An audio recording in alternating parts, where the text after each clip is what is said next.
এই যে কুচকুচে কালো পোকাগুলো দেখছেন, এইগুলো কিন্তু বদলে দিতে পারে আপনার খামারের ভাগ্য। ভেবেছেন পোকা দিয়ে কি হবে? তাহলে ভিডিওটা শেষ পর্যন্ত দেখুন। শুরুতেই আমি কিছু গমের ভুসি রোদে শুকাতে দিয়েছি, সাথে যে বক্সটিতে পোকা রাখবো সেটিও খুব ভালো করে শুকিয়ে নিচ্ছি। বক্সে আমি খুব অল্প পরিমাণ ভুসি নিয়েছি, যাতে একটু নাড়া দিলেই তলা দেখা যায়। কারণ ভুসি বেশি হয়ে গেলে ফাঙ্গাস হওয়ার ভয় থাকে, আর ফাঙ্গাস হলে বিটল পোকার মাদারগুলো কিন্তু ডিম দেয় না। এরই মধ্যে চলে এলো কাঙ্ক্ষিত সেই পার্সেল। ডেলিভারি ম্যানের কাছ থেকে পোকাগুলো রিসিভ করে আনবক্সিং শুরু করলাম। আমার পোষা বিড়াল মধু তো এগুলো দেখে বেশ এক্সাইটেড, আবার ভয় পেয়ে দেখেন ঘরে দৌড় দিল।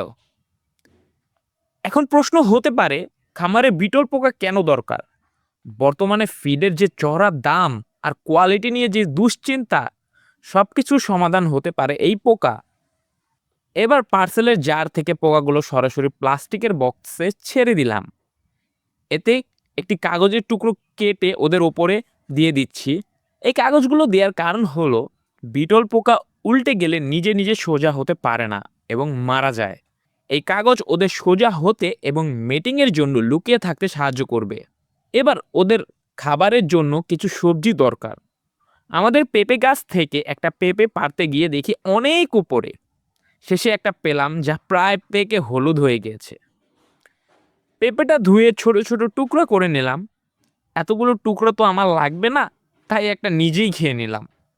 ধোয়ার কারণে পেঁপেগুলো ভেজা ছিল, তাই শুকনো কাপড় দিয়ে মুছে নিয়ে কাগজের নিচে দিয়ে দিলাম।